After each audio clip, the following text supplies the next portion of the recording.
What's up, everybody? Crypto Noah back with another video. Happy Bitcoin ETF day, by the way. In this video, we're going to be doing a deep dive on the TraderJoe decentralized exchange. We're going to go through the docs. I'm going to show you some of their high paying liquidity pools and how you can use them to generate passive income. And then at the end, I'm going to talk about if I would use TraderJoe to yield farm or not and why. So before we get started, I do have to say this video should not be taken as financial advice. Please consult with your financial advisor before making any investment decisions. This video is for your education purposes only. Like we always say, do your own research, but use this channel as a starting point. All right, guys, now that all the disclaimers are out of the way, let's get right into the content. All right, guys, so per usual, we like to start off on DeFi Llama. We're here on DEX. As you can see, it looks like it's kind of starting to spike up. It's not necessarily true that you'll always make more money holding. You can make a lot of money yield farming in the bull run. And if you want to learn how to make money through yield farming, click the link in the description, book a free strategy session with one of the Know It Alls team members, and we'll see if it's a good fit for you. Having that said, if you scroll down here, you can see that TraderJoe is number 12 in TVL. They have 152 million in total value locked. They're on 4 chains. They used to just be on Avalanche. If we click them, you can see all the data, market cap, etc. Obviously, there's a Joe token. I don't own any Joe token. I don't plan on buying any. So this video is not about that. I just want to show you guys the yields. All right, so now here we are on the docs. So they had V1, which was kind of just like Uniswap version 1 or version 2, to where there was no concentrated liquidity, but here it outlines the differences.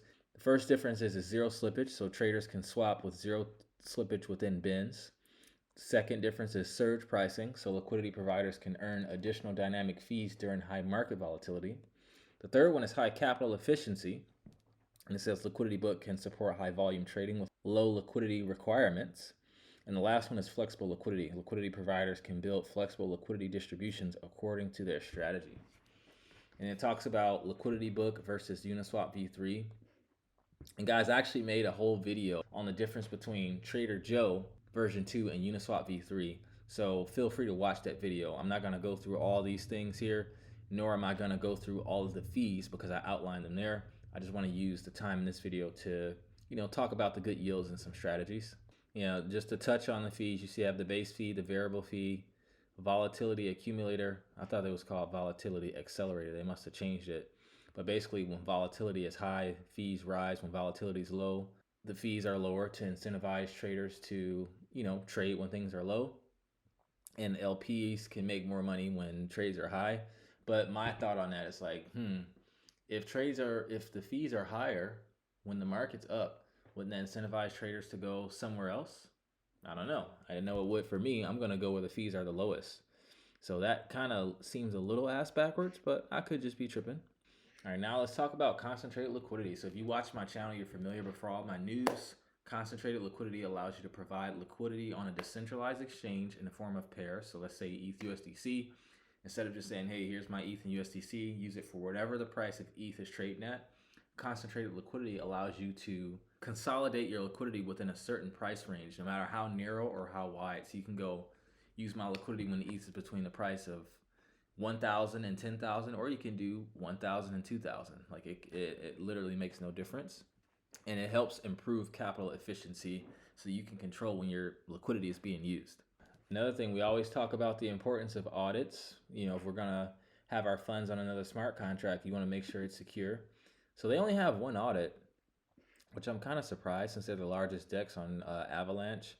Avalanche is a layer 1 blockchain that supports smart contracts. Their USP is that they have these subnets, which kind of like Cosmos, you're allowed have your own chain for your own specific purpose if you want to. They have like this big partnership with Amazon as well.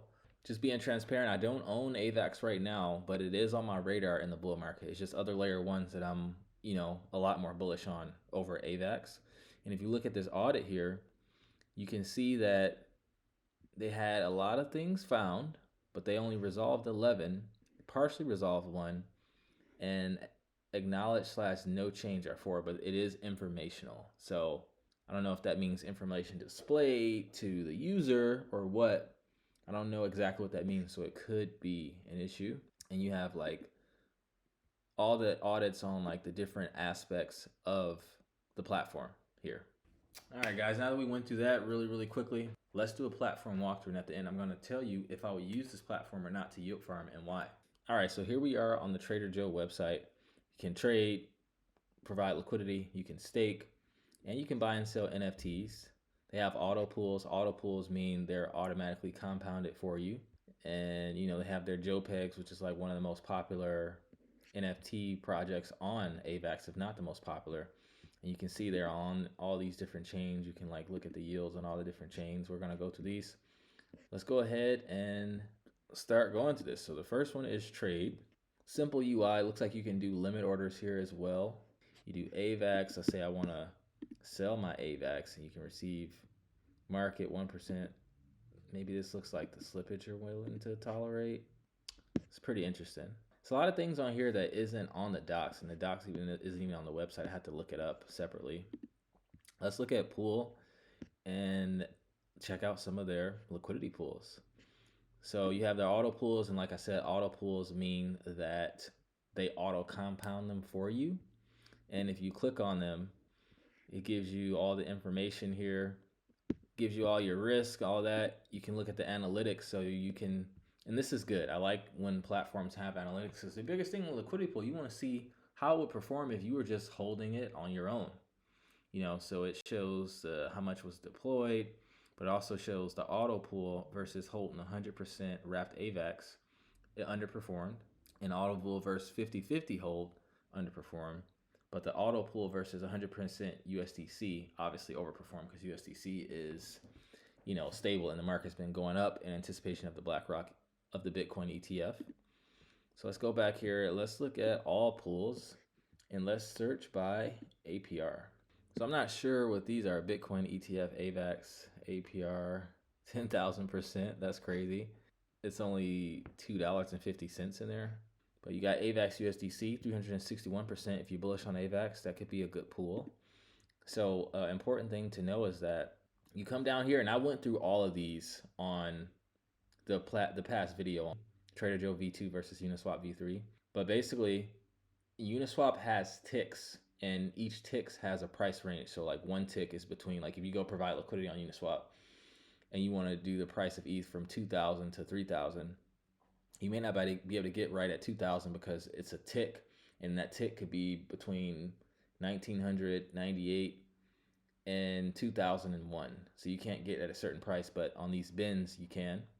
And it allows you to do it in a curve, to where you have more concentrated in one spot. You can have more concentrated within 3 bins, or you can have it more concentrated on the outside, so you can allow it to kind of trade in between. It's kind of, think of it as like your hand like this, and you're holding the price like this while you're making money.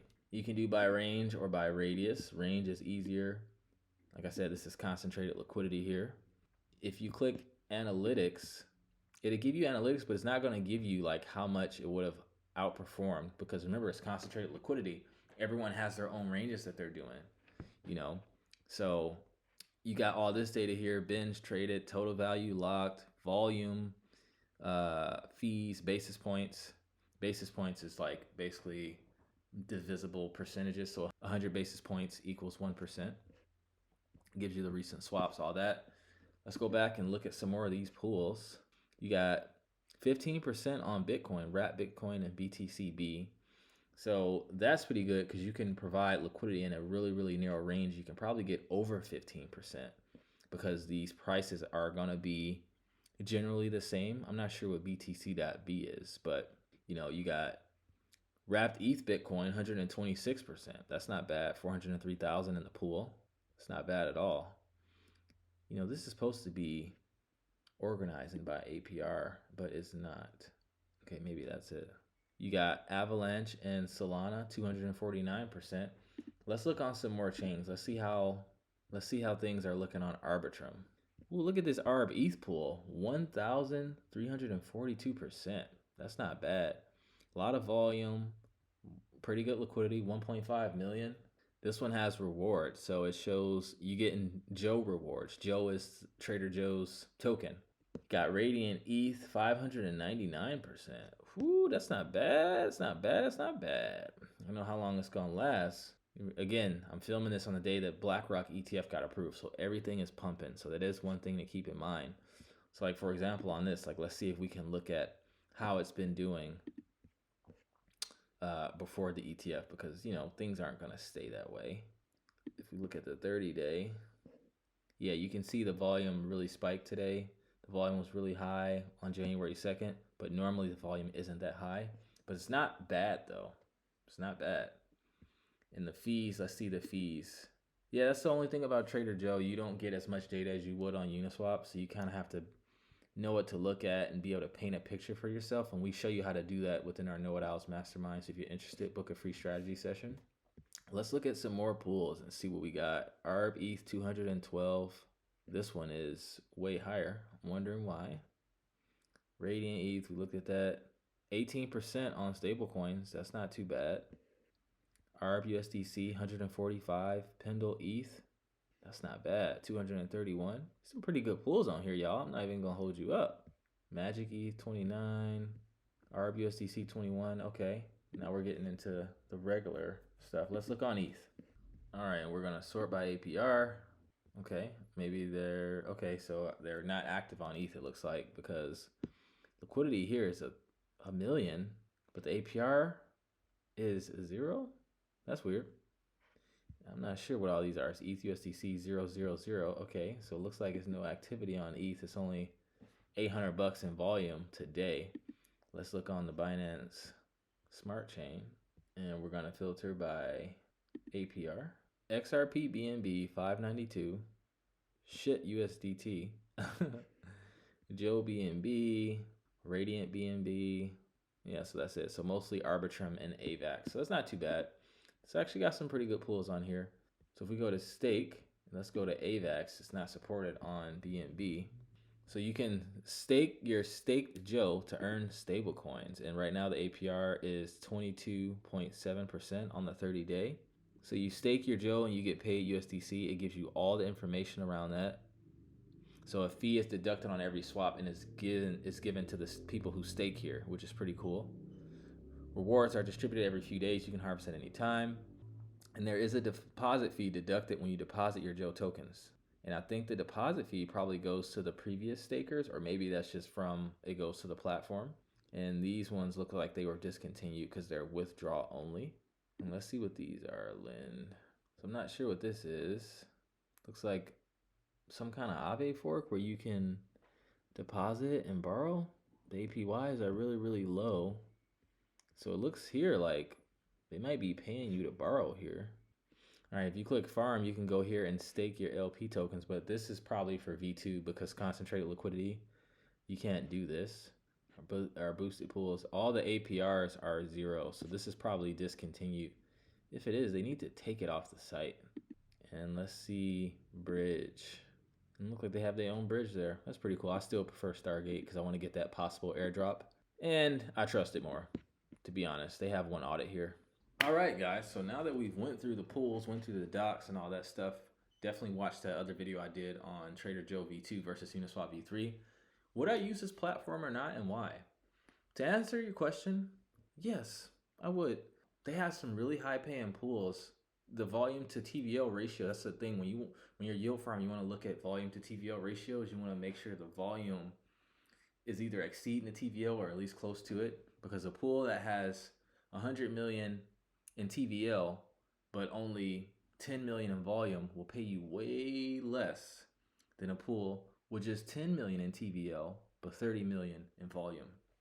So that's something we teach you how to look for within our mastermind, so you can generate the best passive income and minimize your impermanent loss risk. But that ARB ETH pool for over 1,000% APR, that's pretty good. I would also use it for rewards.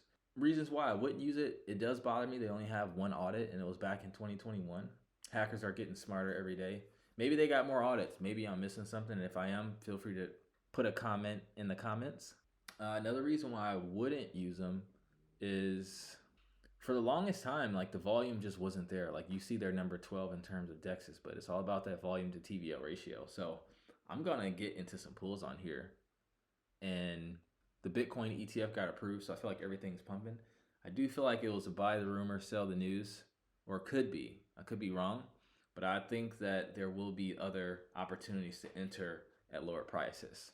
I'm going to come out with another video tomorrow on the Know It Owls YouTube channel. You guys, please subscribe to the Know It Owls YouTube channel. We're going to talk about some of the profits that we took. Like pretty much all the videos I've made price predictions on, I've taken profits on all those projects. So it's a pretty good day today. But I like Trader Joe. Pretty good pools on here. Hopefully they get another audit. Recently, last week, you just saw Radiant and Gamma Strategies get hacked, and they have multiple audits, and everything seemed to be working fine. And me, as a person who's managing other people's money, I have to be a little more cautious. Can't be as degen as I want to.